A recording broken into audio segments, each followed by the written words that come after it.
আসসালামু আলাইকুম রাহমাতুল্লাহি ওয়া বারাকাতুহু। আশা করি আপনারা সবাই ভালো আছেন। আল্লাহর অশেষ রহমতে আমিও ভালো আছি, আলহামদুলিল্লাহ। আমি আজকে আপনাদের সামনে যে স্বপ্নের ব্যাখ্যাটি নিয়ে এসেছি সেটি হচ্ছে স্বপ্নে চোকা ফল বা লেবু দেখলে তার ব্যাখ্যাটা কি হবে। আশা করি আপনারা সবাই শেষ পর্যন্ত দেখে যাবেন, শুনে যাবেন।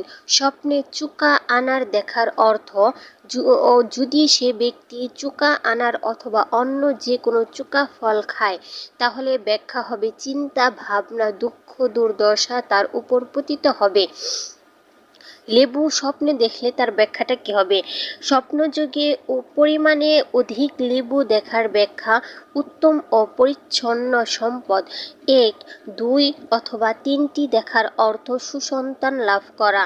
বলা বাহুল্য, লেবুর হলুদ বর্ণ দেখতে পাওয়া অশুভ লক্ষণ কিংবা ক্ষতির পরিচায়ক নয়। আশা করি আপনারা সবাই বিষয়টি বুঝতে পারছেন। যদি বুঝতে না পারেন তাহলে ভিডিওটি পুনরায় দেখবেন। যদি তাও বুঝতে না পারেন তাহলে কমেন্টে বলে যাবেন। ভালো থাকুন, সুস্থ থাকুন। আসসালামু আলাইকুম।